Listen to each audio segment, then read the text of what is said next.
Hello, everyone, and welcome back to our English with Short Story series. I am so glad you could join me for episode 6. Learning a language should be fun and engaging, and what better way to do that than through the magic of storytelling? Today, we have a very special story lined up for you. It's a tale about unexpected friendships and the simple joys of life. As we go through the story, I'll be highlighting useful vocabulary and common phrases that you can start using right away. Remember, the goal isn't just to listen, but to absorb the language naturally. So, find a comfortable spot, relax, and let's dive into our story. Our story today is called The Baker and the Bird. Once upon a time, in a cozy little town nestled between rolling green hills, lived a baker named Arthur. Arthur was famous for his bread. People would line up outside his shop every morning, drawn by the warm, delicious smell that drifted down the cobblestone streets. His sourdough was tangy, his baguettes were perfectly crusty, and his cinnamon rolls were the stuff of legends. Arthur was a kind man, but he was also a lonely one. He woke up before the sun, worked all day in his hot kitchen, and went to bed long after the moon was high in the sky. His only companions were the sacks of flour and the bubbling yeast in his starters. One spring morning, as Arthur was kneading a large batch of dough, he heard a faint tapping sound on his window. He wiped his floury hands on his apron and peered outside. There, on the windowsill, was a small, brown sparrow with a bright, curious eye. The bird seemed to be pecking at the glass, as if asking to come in. Arthur smiled. He opened the window a crack, and the sparrow hopped inside without a moment's hesitation. It chirped cheerfully and looked up at the baker.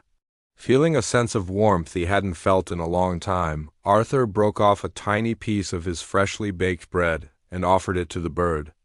The sparrow ate the crumb gratefully and then, with another happy chirp, flew back out the window. The next day the sparrow returned, and the day after that. It became a daily ritual. Arthur would work, the sparrow would tap on the window, and Arthur would share a piece of his bread. He started calling the bird Pip. Pip's visits were the highlight of Arthur's day. He would talk to the little bird as he worked, telling it about his recipes and the people who came to his shop. Pip would listen, tilting its head as if it understood every word. Let's pause here for a moment and look at some of the vocabulary we've encountered. The word nestled means to be situated in a comfortable or sheltered position. The town was nestled between rolling green hills. It gives you a lovely image of a safe and cozy place. We also saw the word kneading. When you knead dough, you press and stretch it with your hands. It's a fundamental part of making bread. Arthur was kneading a large batch of dough. Another great word is ritual. A ritual is a series of actions performed regularly.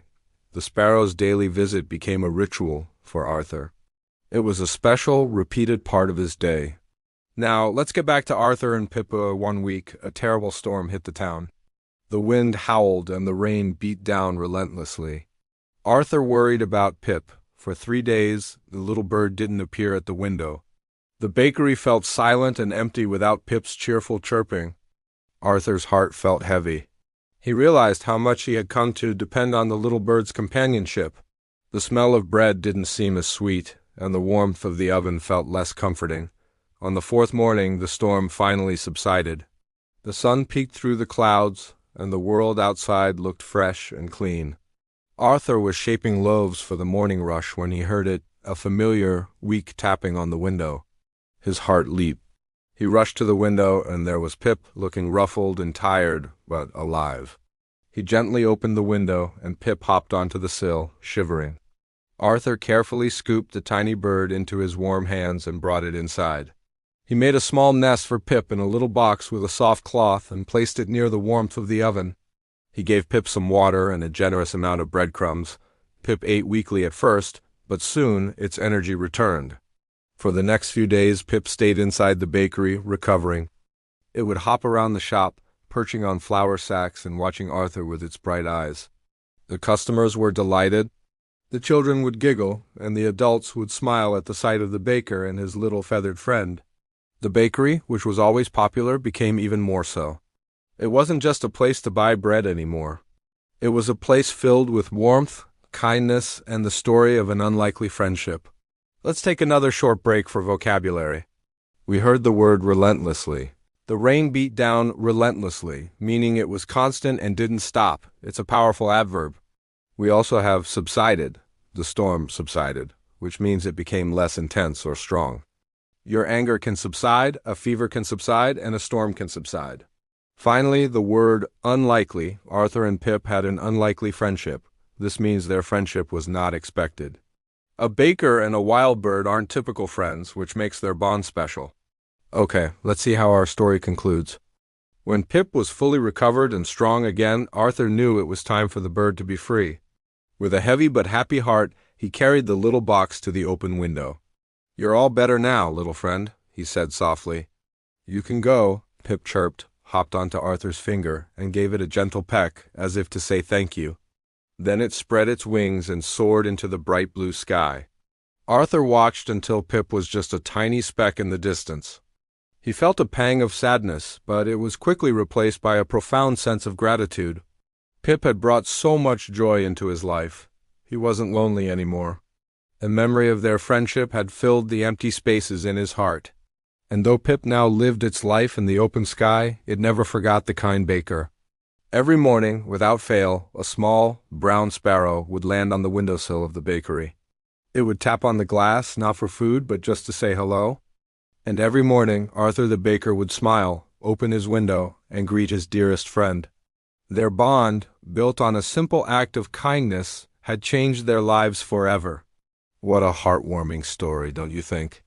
It teaches us that friendship can be found in the most unexpected places and that a small act of kindness can have a huge impact. Let's review our final vocabulary words. Soared means to fly or rise high in the air. Pip soared into the bright blue sky. It's a much more beautiful and descriptive word than just flew. Then there's profound. Arthur felt a profound sense of gratitude. Profound means very great or intense. It's a feeling that comes from deep within. Lastly, the word bond. Their bond had changed their lives. A bond is a relationship or a force that unites people. It's stronger than just a friendship. It implies a deep connection. I hope you enjoyed the baker and the bird and learned some new English words and phrases along the way. The key is to listen, notice how the words are used in context, and try to use them yourself. You can try writing a short summary of the story using the new vocabulary. Thank you so much for spending this time with me today. Storytelling is a powerful tool for learning, and I'm thrilled to be on this journey with you.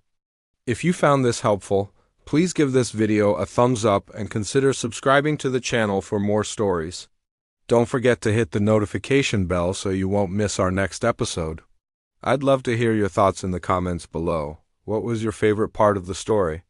Until next time, keep practicing, stay curious, and happy learning. Bye for now.